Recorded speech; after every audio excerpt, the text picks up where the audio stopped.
নমস্কাৰ বন্ধুসকল, আপোনালোক কেনে আছে? নিশ্চয় ভালে আছে। আজি আপোনালোকলৈ লৈ আহিছোঁ বিয়া ঘৰৰ এটা কইনাৰ গা ধোৱা ঘৰটো কেনেদৰে বনোৱা হয়।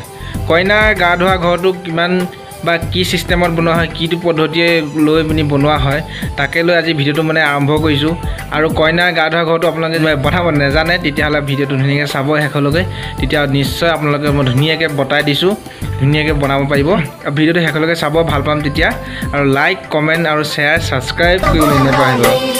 হাতে জুৰে কৰি লোৱাহে আহা আইদেউ বহাহি, ৰামে দিয়া অলংকাৰ মোৰ দুৱাই লোৱাহি, ৰামে দিয়া অলংকাৰ শিৰ পাতি লোৱাহি।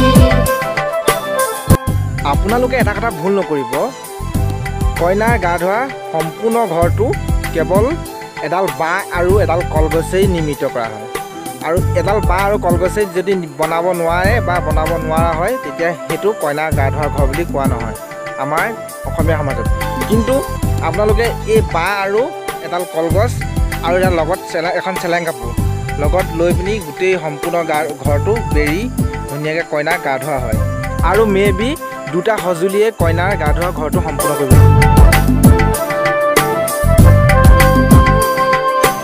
আহা আইদেউ বহাহি, আহা আইদেউ বহাহি, ৰামে দিয়া অলংকাৰ মোৰ দুৱাই লোৱাহি।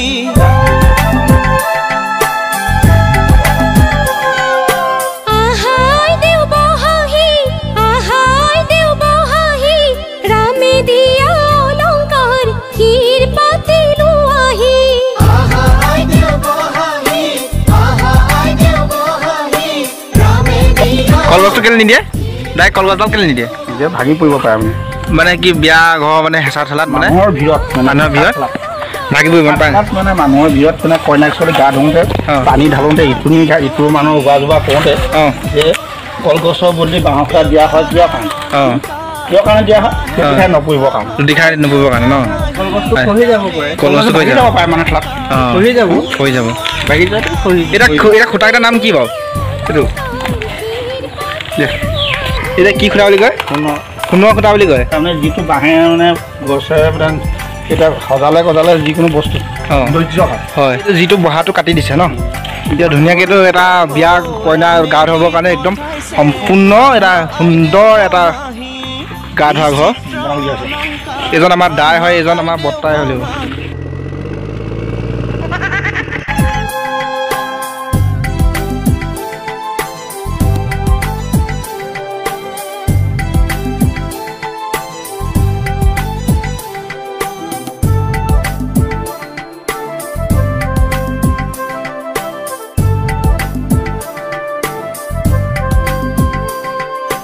আহা আইদেউ বহাহি, আহা আইদেউ বহাহি, ৰামে দিয়া অলংকাৰ মোৰ দুৱাই লোৱাহি।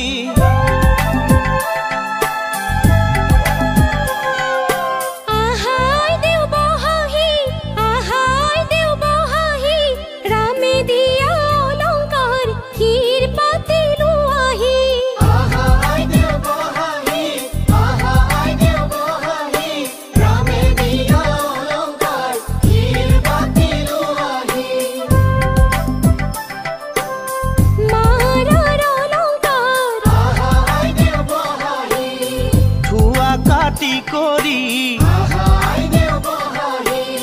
দেউতাৰ অলংকাৰ ধুৱাহে। ভুল নকৰিব, কইনা ঘৰটো কি কইনা গা ধোৱা ঘৰটো সম্পূৰ্ণ বনাই হোৱা শেষত এখন চেলেং কাপোৰ লাগিব। যিখন চেলেং কাপোৰ আপোনাৰ ক'বলৈ গ'লে গোটেই ঘৰটো মেৰিয়াই ধৰিব লাগিব। অলপ দীঘলে, যথেষ্ট পৰিমাণে দীঘল লাগিব। আৰু কিন্তু সেইটো চেলেং কাপোৰখন নহ'লে কিন্তু নহ'ব মেবি। আৰু এটা কথা কৈ দিছোঁ, ভিডিঅ'টো ভাল পালে যদি লাইক, কমেণ্ট আৰু ছাবস্ক্ৰাইব কৰিবলৈ নাপাহৰিব। কাষত থকা ঘণ্টা বটনটো বজাবলৈও নাপাহৰিব।